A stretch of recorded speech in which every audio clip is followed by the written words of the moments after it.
What's going on, everyone? The day has finally come, and you do not want to miss this episode of Pounding the Table. We're interviewing the Mooch, Anthony Scaramucci, where we're going to get the down low on what it's like working underneath President Trump, his thoughts on crypto, and we'll even touch on the values of relationships. But we are underway, and I do mean underway. I wonder why fund managers can't beat the S&P 500? Because they're sheep. And sheep get slaughtered. We have concluded the following. Because I know more than anybody. Ladies and gentlemen, welcome back to episode 4, season 4 of Pounding the Table. Want to give a quick shout out to our sponsor over at StockTwits. Join millions of investors to talk about stocks, cryptos, a whole lot more. It's where we kind of get the pulse of the markets. You know, we first wake up, got to check the ticker symbols on StockTwits. Too much noise elsewhere, of course. And so go download StockTwits in the App Store. Before you know it, you'll see what actual investors and traders are saying in real time about your favorite stocks and crypto. All right, Tony, I know everyone's super excited about this Mooch interview. It is absolutely hilarious. We did this yesterday, but we're live here today because we got to go through the StockTwits trending tickers of the week. So kick us off here. I think QQQ. Still 100%. It's a great way to start, Avi. I mean, it's really interesting. You know, I think we've been saying about the same tune for a few months now, and so I know a lot of people are asking what stocks are looking good, like what earnings are looking good, and like we had that little period where companies would go out and have great earnings, and they would rip, and everything would get sold off, or they would dip and then just continue to dip. And so I cannot stress this enough that the whole get better to get better thing works both ways. If it gets worse and gets worse, right? Like you have to wait for that inflection point. And so there's nothing that matters, like no EPS, no fundamentals, nothing at all matters worth a shit. Like if you were to remove FANG from NASDAQ, you would see that, you know, that chart also resembles a 2001 mirror image. So while the markets look really, really nice on the surface, that's because QQQ is 50% plus made up of FANG, and, you know, with another one or two in there that are at the same market cap. So while QQQ does not look really bad in the slightest, right? Like it's just back to levels not seen since like a few months ago. That's fine. But when you consider the fact that like there's a ton of companies in QQQ that are way below their 52-week lows, and some companies are just honestly never going to come back from that, just because a lot of those companies just ran for no reason. And I think that, you know, obviously multiples and valuations got stretched, but that's going to take a little while to repair. And we're going to see that over the next year. What I will say is that, you know, if you look towards the next 6 to 12 months, like, do I think that the markets in general, especially the Ponzonomics of the indices, will be fine? Yeah, I would say so. But as that starts getting better, then you're going to start being able to, like, you know, trickle down there and look at different companies. The macros have really taken the limelight here within the markets. So talk to us a little bit what's going on with like gold and the effect on Bitcoin that you're seeing. Everyone's kind of talking about the flight to the dollar, as we've seen with DXY. Yeah, 100% obvious. I mean, like the reason why all those have been on the trending tickers, right? Like we've got DXY, which is the dollar, like flight to the dollar, like price rules everything around me, like we say in the beginning of the podcast with the Wu-Tang Cream song. But I mean, right now you're seeing that the Russia impacts, the Fed impacts, just everything's kind of just coalescing into a huge, you know, rally for commodities. And so you're seeing wheat fly, you're seeing gold, and oil is just absolutely nuts. And that's, you know, a big part to do with Russia. I will say, like, you know, whatever I've said about Trump in the past on these pods, like Trump did a really, really good job when he was in the presidency of, you know, our own reserves and our own geopolitical structure in terms of commodities and such. And we need to definitely start really pumping the shit out of our own oil reserves and just completely flood the market with it. But you know, we'll see what happens there. I don't know why America thinks it's smart to keep strength in a lot of reserves right now, especially considering the fact that we're moving towards more and more adoption for EVs, right? And like transportation's over 30% of the entirety of the use of oils. But I mean, you're going to continue to see commodities flying and flying. Just right. That's just inflation, right? And we got CPI coming up again. And so we definitely need to see some type of, you know, reduction in inflation. I just don't freaking understand how we're going to see that when you've got oil, you know, just chugging to crazy highs. So what we really need to do, honestly, like I think that the Fed is even in a worse spot right now, because had they done a little bit of tightening right before the Russia conflict, I think it would have done a lot better just because it would have helped to quell inflation. But right now, we're just getting the brunt of all of it, right? So we've got war on one side, possible additional wars, right? You got like China moving around Taiwan. You got Ukraine trying to join the EU. And if that happens, then the entire world goes to war with Russia. So I'm not over here trying to FUD the situation, but I just want everyone to know that it's a very, very shit situation. And it just seems so similar to 2018, where we were having these tariffs on China. Trump was beefing with Xi, and like, this is so similar, and a complete, like, history never repeats, but it does rhyme, and it's rhyming like a fucking, like an M&M bar right now. Seuss out here. Huh? The Dr. Seuss. Yeah, dude, it is really rhyming like shady right now. So we're gonna have to wait and see what's gonna happen, because I mean, I do think that we're having these peace talks right now. You got Israel PM going to meet with Putin, but it's gonna end one of three ways, and none of those ways end with Putin making it out, in my opinion. So we're gonna have to just wait and see what ends up there. But you're gonna continue to see commodities and the dollar and the NASDAQ go to the top trending tickers, because when things like this happen and it's so macro and geopolitically oriented, nothing matters about the company, right? Like, somebody was talking to me and saying, like, what do you think about these reports, these earnings and stuff? And I've been saying this since literally the pod starts. And I was like, fundamentals don't matter, and they don't matter both ways, right? Because like, you've got the Ponzonomics of the FANG stocks, right? You've got Facebook, you've got Amazon, like Netflix, Google, all these companies that, despite Facebook going down a lot, they still, right, the majority of those are holding up the indices. And so you can look on the surface and say things are fine. You look underneath the surface and things are fucking shit. So it's really, really, it's not one of those things where any earnings is going to do well. Like, we talked about these earnings that showed up on StockTwits too. Snow down bad. You've got Plug, another EV, down bad. Zoom down bad. Lucid down bad. So you're going to be having more and more companies just shit the bed regardless of the report, in my opinion, until conditions improve. And the only way that they're going to improve is if inflation goes down and tightening, which is hard during a war that's completely based on oil. And oil is just like the biggest driver of inflation possible. And, you also have to consider that 70% of all commodities are priced on the dollar. So that's why DXY is definitely trending. You have to understand that nothing fucking matters, and nothing of your little like spreadsheets or these copy pasta reports of earnings and your own takes. And like, all these guys who like take photos of like the other screenshots and tweets and everything, and they try to give analysis right now. Like, none of it matters. And this is why we you can't pound stocks in a horrible market. You can't say things are good until they get better, right? Because once they get better, then they will get better, but they're not there yet. All right, let's get over to Mooch, man. This interview, get ready for it. Mooch is a monster.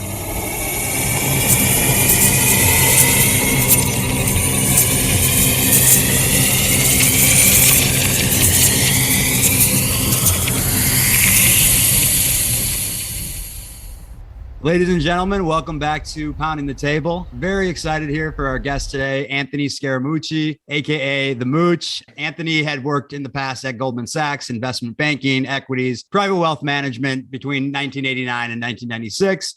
After he left Goldman Sachs, he had started Oscar Capital Management, where he founded then investment firm Skybridge Capital, where he is the founder there today. You also may know him from under the White House communications director under President Trump. Most recently, he's been started in his own podcast, Mooch FM, which everyone should definitely check out. Had a chance to listen to a few of the shows prior to this interview, and actually genuinely really enjoyed them. You didn't mention I got fired from the White House. You guys are like polite guys.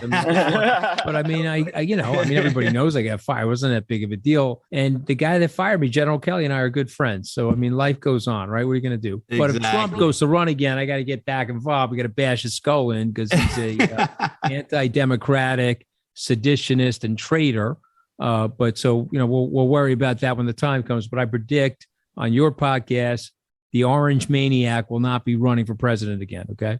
All right, but let's go. What do you want to talk about? You heard it here first. So I was going to say, we're going to get into no chance the orange maniac could run, especially after he's disgraced himself with Vladimir Putin. And he's got criminal charges that are probably going to be dropped on him because he's president, but still there's enough there that's going to stick, that's going to slow him down. Love it. Well, but people like him, I mean, the guy could eat like 26 cannolis and 75 like large pies and live to be 200, right? That evil, only the good die young. Trump will live to be like 110. You know what I mean? Yeah, soda can a day. Like the oldest person in the world just drank a couple liters of soda every day. Yeah, Made it to like 130. These people don't die. You know that, right? Exactly. I mean, they stay on, man. They drag it out, man. Love it. So we'll get into some of these questions. Definitely have to ask you about what it was working under Trump there for sure. But Mooch FM, real quick, if we could touch on that. I know, would love to hear why you started it and how that's going for you right now. Well, I mean, it's sort of, I had no plans to start a podcast. What happened to me is I walked into a radio show. I was fired from the White House in July of 2017. Contemporaneous to that, my wife had filed for a divorce on me. So in addition to personal problems that we were having, she hated Donald Trump almost as much as Melania hates him. I mean, right up. And so we were really fighting. I got fired from the White House. We were in a divorce court, literally. I walked out of the divorce court with her and I was like, hey, could I meet you later today? And I said, come on, you love me. I love you. Let's bury the hatchet, go to a marriage coach or something like that. Let's put this thing back together. So we made a commitment to each other to do that. We dropped the divorce. And I was in LA 2 weeks later doing an interview like this. Radio host looks at me and says, wait. Is that your wife? I said, yeah. Well, I read in the New York Post that you guys were getting divorced. I said, yeah, we patched it up. They never put the patch up in the post. They put the wipe out in the post, right? So he's like, well, he goes, you're an interesting interview, but I would really like to interview her. Is that cool? I said, yeah, no problem. So he brought her into the radio studio and he's interviewing her. Then he invites me in. He's interviewing both of us. And it turned into a podcast called Mooch and the Missus. And the podcast took off. It was like very fun to do. It was very popular, lots of downloads. But it was, we're talking lip gloss, MAC makeup. Of course, I wear more makeup than the two of you on most days, okay, because of my television appearances. And, Deirdre decided she didn't want to do it during COVID because, you can't talk about all this superficial nonsense and which champagne to buy and which Mexican restaurant is better than the other and how to make the guac right. She didn't think it was appropriate. So we dropped it. And so the group that had it said, okay, well, what about you interviewing people? And we'll call it Mooch FM. So we transitioned it to Mooch FM. Maybe we'll bring the missus back at some point. Yeah. But like you guys, it's reasonably popular. I get a lot of downloads every week. I'm a big book reader. So the books in my office here are actually things that I read. So it's not like I'm just showcasing them. Yeah. And so I got a lot of fun authors that come on. I bring on national security expertise, Governor Christie, H.R. McMaster, David Petraeus. I mean, I have a whole list of different guests that we bring on, but also Bitcoiners, macroeconomists. I'm an eclectic person. And so we talk about anti-aging. We talk about food. We talk about sports. I've had Bobby Valentine on. I've had sports owners on. There was the one you just talked about with like life after death. I found really interesting. Yeah. Aria Jaeger. So she's a spiritualist. She believes in reincarnation. She wrote a great book. So this is an example. The book, I think, got recommended to me by somebody. I read the book. So I reached out to her on social media. This is a big lesson for your people listening to you guys on Pound the Table. Use the social media as a tool. I am blown away at the people I can reach over Twitter, over Instagram, where I can DM them and say, hey, I read your book. The book is great. Could you, would you, and all next thing you know, they're sitting in my podcast studio or on my Zoom and we're talking about stuff, so use that as a tool and don't be bashful. Remember what Ben Franklin once said, if you want a friend, ask him for a favor. Yeah. Because what ends up happening is they'll likely do the favor. Now there's a reciprocity circle created and a positive feedback loop, and you're off to the races. Love that. Yeah. Worst thing you can ever get is a no. So always just ask whatever you want. Very cool, man. I mean, I love having you on already. What's up with the millennial beards, though? I mean, what's up with that? You guys all want to look like middle relievers for the Boston Red Sox. So. Working from home, my man. son's 29. He's got the beard. I mean, what's up with the beard? I don't have a choice. I'm Moroccan, so this thing comes back in a day and a half, no matter what. So Yeah, so I that's just rock how it you all the look time. after you shave, right? So what's up with you, Avi? What's up with This is a that? 5 And o'clock I'm Jewish, shadow. man. You know, and it's I So think you're trying to look like a rabbi. Just be honest. You trying to look like a rabbi? You going ortho? I think it's more of the working from home. You know, now I'm actually in the crypto space myself. So I mean, this is the audience is kind of there. You guys are all, it's like, diet by grunge, fashion by grunge, Okay, it could be, you could look like Steve Bannon, which is like contemporary hobo, right? There you go. With a slight alcoholic blotchy twinge. You know what I mean? But you guys are all, this. I mean, I don't get you guys. I love it. Yeah, I'm on the same side here. So, all right. Sorry, Ant. I'm just, firing it up. All right, go ahead. You're good. Ask me anything you want, brother. I love it. Yeah. I mean, so we, on the podcast, we get a ton of questions. People are always asking stuff, but we have time to kind of figure out what's going on. So I wanted to know how you prepared yourself and the president, to handle questions from the press, because I'm sure you got a bunch of left field questions all the time there. So must have been definitely difficult. And I guess to add on that too, what book or article would you recommend to someone in the field, maybe to get a good handle on how to do it besides just natural hustle? So you're talking about communication and podcasting, or the presidency in the office? When you were in the I'd like to hear about the president, like how because that's way different. The best book is actually by a controversial guy who's now passed. His name is Roger Ailes. He was the president of Fox News. He wrote a book 30 years ago called "You Are the Message," and I think it was an incredibly well written book about you. And about how don't be somebody else. You're not Jack Kennedy or Richard Nixon, but you're Avi and Tony, and that you have your own personality, and make sure you express the realness of your personality. Ultimately will drive your popularity in your podcast or your media presentations, is not trying to look or sound like somebody that you're not, but just being who you are. I thought that was probably the best book that I read about communications, telecommunications, meaning television communication, right, or outreach like this on a podcast. But to talk about the president and to be fair to him, because him and I want to punch each other's lights out today at this point in our lives.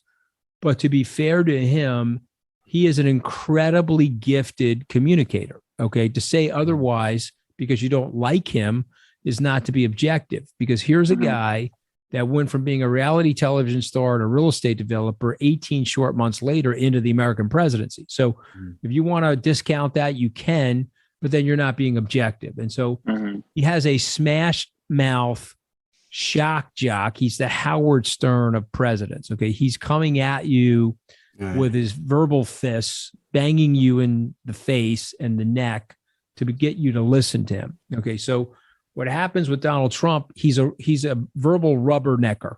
He's speaking, you slow down your channel changing because you want to rubberneck his verbal car crash. Okay, that's Donald Trump. So there was no coaching of Donald Trump. There was no way to communicate with Donald Trump that led to anything positive. So if I wrote down something for him, he went into the Rose Garden, and let's say I said the accurate number, 86, we have an 86% success rate on this, blah, blah, blah. He would go into the Rose Garden and say, our success rate is 95%. Then he'd come back into the Oval Office, and we were like watching it on TV in the study. I'm like, well, why didn't you just say 86? I mean, that's the right number. 95 sounded better. And I'm like, well, you're going to get 4 Pinocchios tomorrow in the Washington Post. Why do we need that? You don't know what you're talking about. So ultimately, he liked the puffery. He liked the promotion. He was absolutely uncoachable by anybody. Okay. Moreover, Stormy Daniels told me that he had una poca pichadel. I'll translate that for you into Yiddish. He had a tiny schmeckel. Okay. So when I was on the Bill Maher show, he told me it was like a little tiny schmeckel. It looked like a shiitake mushroom. I almost threw up in my mouth, by the way. And I was like, okay. And my wife was there. I said, okay, I haven't been to a Japanese restaurant in 3 years since Stormy Daniels told me on the Bill Maher show, una poca pichadel, right? So that explains everything, right? Because you could reverse engineer the whole personality into that, right? Trump has heard 4 words that no guy can survive. You want to hear the 4 words? Love to. Oh, I know what it is. Go ahead. Is it in yet? Is it in yet, Donald? You know what I mean? The poor guy, right? So this is a guy, big buffoon, okay, has to bank strippers and prostitutes because nobody can feel the action. You know what I mean? And so that's why he's in a constant state of overcompensation. And he's also, he's probably got like a learning disability where he can't read.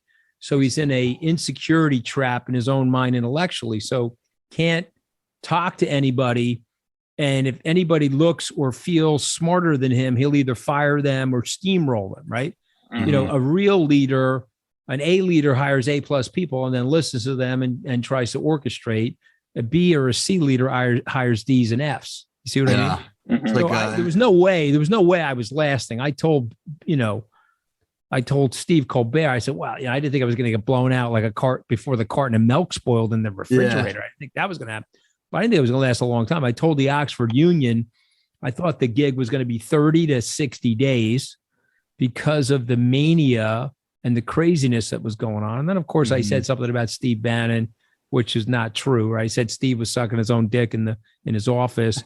He's also somebody, no way he can fucking do that. And so the reporter like runs out. I mean, the guy was such a jerk off, right? Yeah. So he's a guy I knew. My father knew his father, who's an Italian kid from Long Island. And, he had to betray me like that. That's fine. It's my fault. I never blamed it on anybody else. I owned it.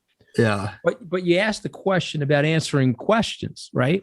Mm-hmm. And so I only had one press conference. I think there was like 25 million people that saw it, according to some of my friends in the media. It was 2:15, 3:00 in the afternoon, press conference on July 21st, 2017. So it was almost 5 years ago. I got to the podium and I took questions. What was interesting is the hour before Sarah Huckabee Sanders, I walked into her office. There were 40 people in the office. I'm like, what are these people doing? She said, well, they're here to brief you on the press conference. I said, brief me on what? She said, well, this guy's Afghanistan. That's North Korea. This guy's on the economy. This guy's on the Russian sanctions. And I looked at them. I said, okay, guys, get out of the office. Okay. There's no way you're going to fill my head with all of that data before I go up there. What I'm going to do is listen to the questions. I'm going to speak authentically to people. And by the way, if I don't know the answer, I'm going to say, you know what? I don't know the answer to that. I got to get back to you. Let me get your name and let's have a conversation when the press conference is over. Let's go to the next question. Mm-hmm. And so I did that for 40 straight minutes. When I got off the podium, I was walking back upstairs to the Oval Office. My phone was ringing, and it was a well-known guy in the Republican Party circles. And he said, are you crazy? I said, what do you mean? He says, you can't talk like that to the press. You're in Washington. You're talking from the White House. You can't tell the truth to the press. Right. What the hell are you doing? I've got congressmen. I've got aides up here on the Hill. They're like, what information do you have on this guy? We got to get rid of this guy. This guy doesn't know what he's doing. There's an allergy to the truth in Washington, and they like the numbness of the dishonesty. They like the numbness. You turn it on, you hear blah, blah, blah, blah. Okay, that's another person just speaking spin in Washington. Yeah. They like that. That's comforting to them because they can keep their machinations and their game going. Yeah. But if you're asking me for that advice, you answer the question that someone asks you and you listen to the goddamn question. And if you don't know the answer, you say, I don't know the answer. You don't have to be the genius on everything because you're not. Nor am I, by the way. You touched on a little bit of Napoleon complex, the authenticity. Napoleon, he's a tall guy. He's a big fat son of a bitch, and he's very tall. But he had a, I don't know what that is. It's like a, tiny. We're gonna have to learn how to say that correctly. He's not a Napoleon. It's a different thing with the Napoleons. A Putin's more like a Napoleon. You know what I mean? Putin's got the whole height issue, and he's got to overcompensate with the missiles. All that shit. These people are fucking crazy. I mean, come on, man. Here's the problem with the Earth, okay? Because if the aliens show up, they're like, you guys are fucking like slightly evolved apes. I mean, what the fuck is going on here? So they don't even probably want to be involved with us, right? But the truth of the matter is a very small group of people ruin it for the other people. So if you live in New York City, they're taking human defecation on the street or dropping heroin needles, but it's only like 3,000 or 4,000 people. So you let this woke, ridiculous legal culture allow 3,000 or 4,000 people to destroy the city. You could round them all up, clean up the streets, make the place safer. Yeah. I don't know why you would let 3,000 or 4,000 people terrorize the other 8.5 million people. So that's ridiculous. And then it's the same thing on a global scale. You know, Putin is a malevolent, narcissist, sociopath, very bad dude. And you're letting him do this stuff. And, you know, you didn't offer any vicious policy of deterrence or containment. And this is something you had to do over 30 years. And by the way, he's bought and paid for a lot of politicians, including politicians in this country. So, so that's why that happened. But, you know, he's up against it now. He'll be gone. You don't have to read a lot about mob culture to know that he's upset the apple cart for the captains and his mob. You know, they're not into the, hey man, I can't get to my friend's chalet and you're taking my private aircraft and you're taking my yacht. They're not into it. Okay. So they're going to put a hurt on them. It's like the cancel culture canceled one of the biggest names, of course. And I loved what you were saying, really just about being your authentic self. You know, I think that's why, you know, in this world of CNN and Fox, I think both sides are get paid to be dramatic and to sensationalize everything. Right. And so, yes, you know, it's been really refreshing hearing voices like yourself. And I remember that interview and I loved it. I was like, this guy's so refreshing. It sounds different. Right. And I think why Joe Rogan's been so successful too is like, you know, he'll bring on people from both sides and people that mainstream media may not bring up because of that reason. Right. And so I'm just curious too. You mentioned, you know, you got fired from the White House, but like, I guess, and you gave a few examples, but what do you think like the hardest part, whether it's political in nature or even in business, that you've had in your head kind of is like the hardest thing for what made you learn, I guess, moving forward in terms of like the hardest thing you had to deal with? Well, let's talk about Joe Rogan for a second. Yeah. So Joe Rogan, because I do listen to him and I'm very impressed with him. And I love the way he questions people. And I think there's an open-mindedness to what he's doing.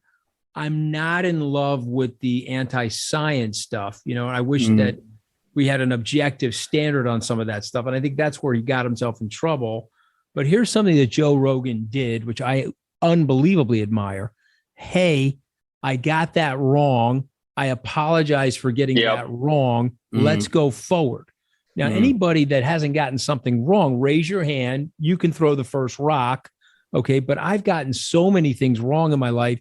You guys don't have the time in your podcast or the year or your lifetime to hear all the things that I've gotten wrong. And so my thing for people is you get something wrong, you have a failure or a setback, you own it and you move on. So the worst decisions, though, I think are pride-based decisions, you know. Well, Donald Trump's offering you to be the White House communications director. You're not suited for the job. Why are you taking the job? Well, I'm taking the job because my ego is speaking. I went to Harvard Law School and Tufts University from a blue collar family. Now I've got a chance to work for the American president. I've built 2 successful businesses in the United States. I'm going to go work for the American president. Well, the American president's a nut job. Well, no, that's okay. That doesn't fit my narrative. This is my narrative. This is my ego. This is my egocentrism. And so I think that's where you make very big mistakes. And of course, I made a colossal mistake there, both in judgment and, too impetuous, all of that sort of stuff. So that's number one. But my biggest mistake was not the Trump White House or anything like that. My biggest mistake, frankly, was the situation with my wife. Ultimately, I loved her. She loves me. We love each other. And there was a series of miscommunications and missteps. And so what I would tell people is you got people that you really love, pay attention. Don't get distracted. Stop doom scrolling. Okay. You got someone you really love in your life. Drop the situation and be present with the person. Yeah. Okay. And so if you do that, you're going to be well served. If you don't do that, you could have a breach in something that's very dear to you. And so, but again, you make the mistake, own the mistake and see if you can repair it. And I was lucky to do that. And so another lesson for pounding the table, you got to stay in things. Don't be in the disposable business. You're disposing your razor, you're throwing out your paper plate and your plastic cup and your water bottle for your bottled water, but don't throw your relationships out, relationships go up and down. They can be uneven. The contributions can be uneven, but don't give up on them. Work at them. and that's a big lesson for me, in terms of where I am. I just got married in August. All right, well, congratulations. I took that one to heart. I was really taking that one in. Work on it because, you're trying to build your career. You'll likely have children. So there's a level of distraction there. You don't need the phone on all day staring at the phone. And you're talking to a phoneaholic and a phone addict. Right. Who happens to, I'm trying to be a recovering phone addict. Right. That hit me too. Like I recently went through a breakup as well. So I definitely took that one in. So let's move over to something. Switching gears. That you're really, really, really passionate about. I know you love crypto. So in January, you told CNBC to take a chill pill, stay long Bitcoin, other cryptos like Algo and ETH. You think you're going to be very well served long-term in those investments. Any social or political barriers, that you see hindering the growth of crypto, besides the Fed and liquidity and risk on, risk off correlation, all that kind of stuff? Well, look, I'm a big believer in the space. I'm a big believer in the future and the progress that the blockchain is going to make for the society. I think those coins are going to be successful. Some of them trade terribly right now. Algo has traded terribly. It's off 60-ish% from its high. I think we've got a big seller in there, somebody that bought the algos very early and have now decided that they're capitulating. So I don't know when that selling is going to abate.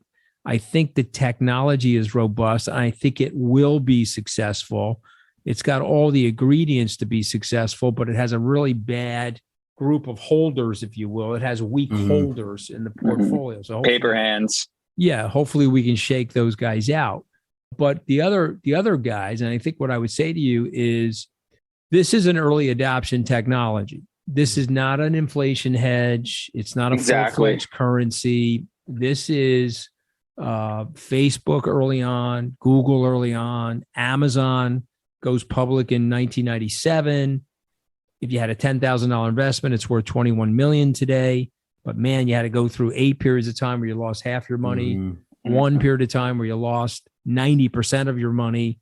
And so what I would say to you guys is, you got to be in it and you got to be patient and you got to lock it away. There was a great movie years ago, and I'm going to draw a blank on it, but Brendan Fraser was in the movie with Christopher Walken. Okay. He played the dad of the wife and of the wife of Brendan Fraser. And they were going into a bomb shelter. Okay. And because they thought it was 1962 and they were going into a bomb shelter because there was a war going to break out. I guess it was the Cuban Missile Crisis. And so the name of the movie was Blast from the Past. Yeah, I was thinking. It's not Biodome. I was like, wait, something else. All right, so the movie was in 1999. Brendan Fraser, Alicia Silverstone. It was a rom-com. Okay, but what ends up happening is they're living underground, and they send Brendan Fraser up from underground. And of course, he meets Alicia Silverstone, but he's lived underground for his entire life. And, his father says, if the world is still there, here's the key to the safe deposit box. And he goes to the safe deposit box and he opens the box, and there's IBM and Bell Telegram, which, telephone, which became AT&T, and all these great stocks. Right. And so there's a situation where they don't sell a share. They don't think about it. They're in the bomb shelter for 30 years, but the guy had these stocks, and the bank manager looks at Brendan Fraser. He says, yeah, I think he got $450 million of stock. The point being is, like, if you bought Apple Computer in 1988 and you went into a bomb shelter and you came out of the bomb shelter today, 34 years later, you're like, that was an awesome thing. You missed Steve Jobs leaving, you missed the near bankruptcy, and you've got a $2 trillion company on your hands. You see what I'm saying? And so I'm trying to help people think about this stuff very, very long term. Don't watch it. Either get long it and have it as a 5-year play and write it down to zero. Say, okay, put 5% of my net worth in this. I've got 95 cents left. It is worthless. I'll never see the money again. Let me put it away. Don't look at it. I don't look at it every day. Right. How do you say? And if I'm looking at it because, I've got client money in it. I'm talking about my own personal investments. I don't look at it every day. So I'll go off script a little bit from some of the questions we had, because I think, given our audience, whether it's crypto, whether it's DeFi or probably more so for crypto and for stocks, from a psychological standpoint, it sounds easy to go into a bomb shelter, come out 30 years later. But, the bomb shelter doesn't exist in people's head. There's a bomb going off right now, literally and metaphorically, within the stock market. Everybody is a long-term investor until they have short-term losses, obviously. Mm-hmm. And the minute they got the short-term losses, they want to set their hair on fire and they want to run around in a circle and they want to be mad at everybody. And I think it's a terrible, terrible mistake. If it was easy, everybody would have a private plane. Everybody would be on a yacht. It's not easy. This is a game that requires discipline, analysis, toughness. This is a game where if you're right on the fundamentals and the market's going against you, or there's variables outside of your control, like a global war, you got to stay in there. You know what I mean? You can't flinch. Yeah. When you get to Paris Island as a Marine and you hear gunshots, you're scared. You want to run away from the bullets, but you're trained for the 8 weeks to run towards the bullets. You have to do that in investing. Mm-hmm. I love that. That was really cool. Yeah. And just to touch on that, I was looking at data that is showing that, the best performing accounts at all these brokerages are people who are dead. So definitely right to that point that you were saying there, that's surprising to me. I read that and I was pretty shocked. Oh yeah. It doesn't surprise me because, if you're dead, you're not making impetuous short-term decisions. Right. Yeah. Dead is forever, guys. Live your life, and remember what Mel Brooks said about life. Relax. None of us are getting out of here alive. Exactly. It's a great line. My dad says Live death your and life. taxes. Death and taxes. So coming back to crypto real quick, Skybridge, I know, has worked with First Trust to launch the First Trust Skybridge Bitcoin and Ethereum funds, in addition to a crypto industry and the digital, economy ETF. So for those of, out there that are listening that maybe not know about some of these areas of investing that you can get into, what are some of the upsides to investors choosing something like this as an investment product over just buying something directly on Coinbase, for example? Well, I'm an old timer now, right? I'm doing this 34 years. So my clients are also likely to be old timers. You're of the age where you should go to Coinbase, buy the stock, buy the cryptocurrency, hold it and put it away. But I think the people I'm talking to, they probably are not as sophisticated as you guys are in all of the new technologies. And they're probably more comfortable with me and me holding it for them and having an accountant and an auditor in a private partnership with a recognition that we're going to convert that private partnership into an ETF when and if, and I predict it'll happen this year, the SEC allows for it. Mm-hmm. Yeah, no, I'm dealing. So I actually switched over to the crypto industry. I work for a company called Prime Trust, and it's really interesting seeing traditional IRAs and wealth managers trying to, tackle this, right? And I think a lot of what you're saying rings true is like you're talking to a lot of these guys and their customer base has no idea. Like my parents are just figuring out how to text, right now. So let alone getting into crypto or DeFi for that matter, that's not happening. So everyone knows Bitcoin, Ethereum, et cetera. Why algo and I guess some of these more alternative coins out there, like how do you go about analyzing these, right? They don't have like the fundamentals of a stock. So you're looking at some of the technology, or how do you kind of understand which one you're looking at? Well, so, and again, I don't want to bore everybody, but like Bitcoin has its strengths and weaknesses. Ethereum has its strengths and weaknesses. One of the dilemmas, which they call the trilemma, there are 3 issues these guys are trying to solve for: scalability, security, interoperability, right? Those things they're trying to solve for. And so, Bitcoin has limited, frankly. ETH has a lot of that. And ETH, you can create a lot of smart contracts on and layer on top of it to do transactions. So, if you read the white paper from Silvio Micali, the founder of Algorand, he used his technology training, his cryptographic experience. He won the Turing Award, which is like the Nobel Prize for computer programming. And he solved for that trilemma. And so he's got a great technology. It is unforkable. It has little to no gas fees. It has a net negative carbon footprint. Okay, so it's net negative carbon. And so it is got all of the properties that make it better. Now, ETH to me is like the Microsoft operating system for a PC. Apple's operating system was way better, but it needed to catch up. ETH to me, you guys aren't old enough to remember this, but when I was logging on the internet, your age, I was using America Online. Yeah, I'm old enough. I was using Alta Vista. And then this upstart came along called Google. I don't know if you ever heard of that company, but in 1998, Google came on the scene and people were like, well, why do I need Google? I mean, I've got this other thing. And I'm logging on with Prodigy or AOL. And people are like, well, Google's going to be way faster. The search mechanisms and the logarithms and the rankings are going to be way more improved. And lo and behold, Google took 90% of the market share in search. And so I think we're just so early. Could a technology like Algorand leapfrog everything and eclipse those others because of the technical properties of Algorand? Yeah. However, up against that, though, they have a shitty start because I don't think they allocated properly.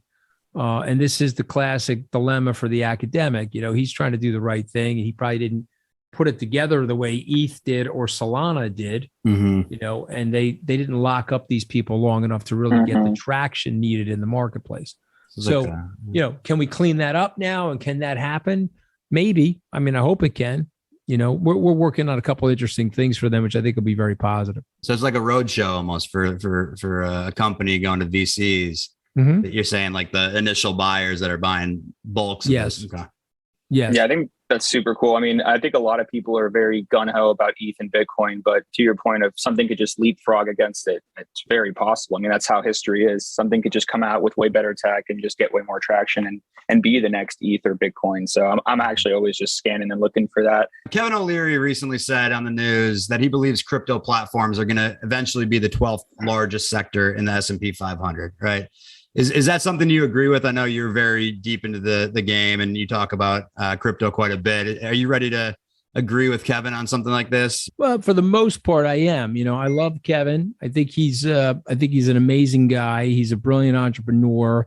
I'll tell you that there's a lot of great things about Kevin, but one of the best things is when he gets something wrong, he has enough maturity, emotional self-confidence to say, hey, I got this wrong, and he reverses course. And so if you were with Kevin in late 2020, he's very negatively biased towards crypto, Bitcoin, cryptocurrencies in general.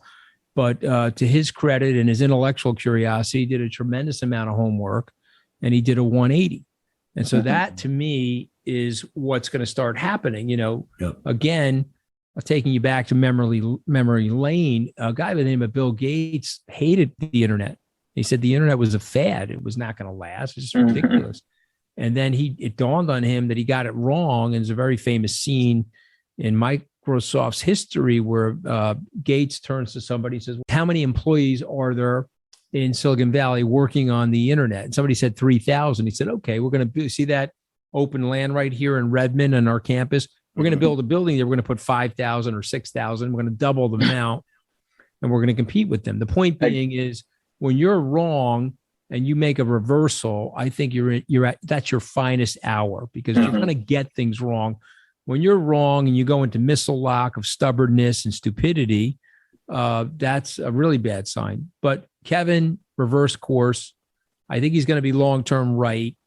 I think Kevin and I probably shade difference on timing. I think he thinks it's going to happen faster than I do. I think these things have a tendency to take longer than we'd like to. It's like building a house or renovating your apartment. The contractor tells you it's going to be done in 6 months. You better budget 12. Right. Okay. And after 18 months, it's done. And you know what I'm talking about. So these things just take a long time. If you had been on this podcast with me a year ago, I would have said there would have been widespread institutional adoption for cryptocurrencies and Bitcoin by March of 2022. That did not happen. So we have to be cautious and we have to be measured, but I do think the trend is there and I think it will happen. It's just a matter of when. Real quick on that, Tony, before you pop into the other one. So how much do you think that has to do with bureaucracy versus just genuine adoption and risk tolerance? Bureaucracy in terms of government regulatory. Yeah. I mean, yeah, some of it is definitely that. I mean, they're cautious, they're concerned. Institutions and regulators take this to the bank. The number one axiomatic fact, please do not make me look stupid. That's number one. Number two, axiomatic fact, please don't put me in a position where I could get fired.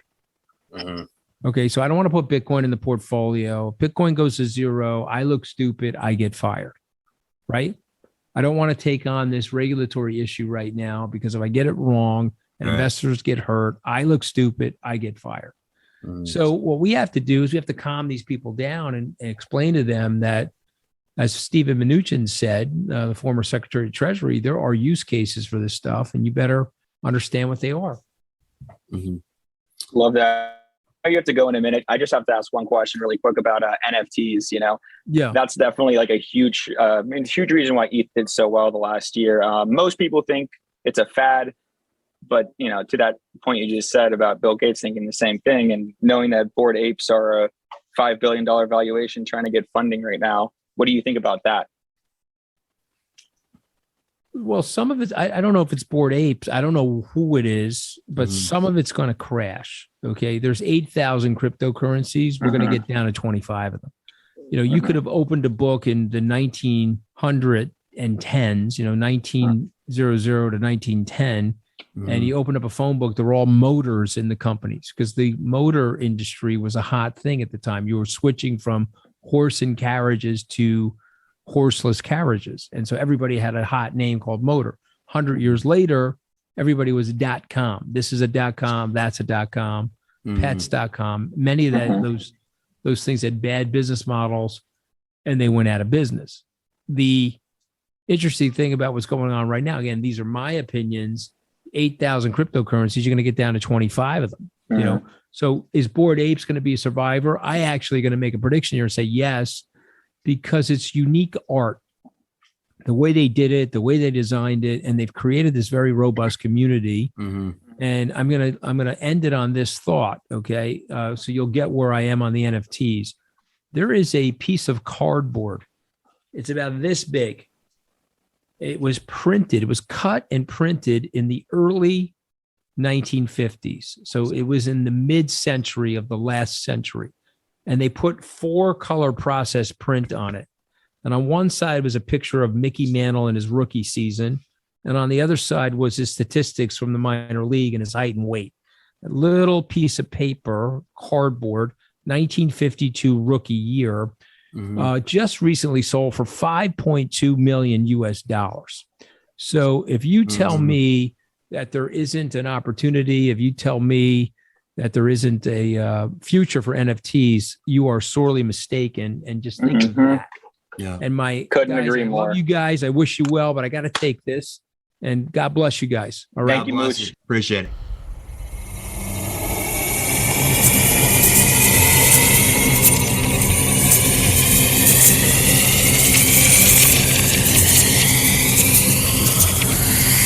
All right, Tony, to wrap it up, I know you said earnings do not matter at all, but we got to take a quick look here. Tuesday, we got Dick's Sporting Goods, Desktop Metals, we got Figs, MongoDB. Wednesday, Asana, CrowdStrike. That's going to be a very interesting one with everything going on. Marquette, Oatly. We were just talking about the price of oats. I was tweeting at Rahul. That could be a really bad guidance call for Oatly. Thursday, we got DocuSign, Rivian, and then we got Futu on Friday. So, Tony, as always, I know you had a few thoughts. Yeah, as I said, right, like earnings started to matter a little bit, but quickly, once the war came, it stopped mattering again, right? And as I said, when correlations are the same, everything's shit. When correlations start actually breaking apart from each other, things are actually much better. So you just got to wait for correlations to change, right? You'll start seeing relative strength. You've got ARK all the way back down to where it was pre-COVID, in fact, lower. So if you take out the fact that Tesla is like the only thing that's held up for them, and that's like over 10% of their stuff now. So that's really important to note. But what I will say, So moving forward is like, yes, this is the time to start looking at the companies that fundamentally are going to do really well, but like it's not the time to be like, oh, because it's X price down, it's a good buy, right? Like I think that you're going to see that the fact that Amazon went to $7 in 2001, even though the company underneath it grew X hundreds of percent. Bezos started his quarterly letter with like, ouch, right? So that's exactly the situation it is going to be for many of these companies. I will say for those earnings though, you listed a lot of cloud names, and those are names that are like surprisingly far better in this condition. And that's because of their margins, and that's because of their low CapEx and such. And so while fundamentals don't matter individually for companies at this point, like they do, I guess, matter sector-wise, and cloud valuations are lower than they were for many of these, beast companies pre-COVID. So, I would not be surprised to see some of those companies actually like not do poorly on their reactions. Like MongoDB is always a surprising upset to many people. CrowdStrike is definitely not doing well during all this crisis of cybersecurity around the world, especially the fact that so many crypto sites and so many different Web3 platforms are being made, powered by CrowdStrike, powered by Cloudflare. And so like those companies, and even like I've mentioned this so many times, like TTD, Datadog, those names are holding up the best. And that's because of, what is actually fundamentally behind those companies in terms of like the high margin, low CapEx businesses. However, they are at high multiples. So people are, forecasting high growth. Just moving forward though, like you really just got to understand that like everything that people think about this evangelized sense of investing is just not true. You're playing RuneScape with the bigger players or the guys who own the fucking Grand Exchange. And that's just the way it rolls. So don't get steamrolled. Roll the next. Every night I flex, I'm making big moves. Just lock yourself in a bombshell like Mooch said for 30 years. That's a big move. I'm making big moves. That's a big move. Big money, big moves. That's a big move. Yeah. Make a play, don't talk about it. Master P, I'm about it. This one here for all that try to count me out and they still counting. Honestly, I never doubt it. Say the top is never crowded. Well, I'm trying to climb the mountain till I need a few accountants. I can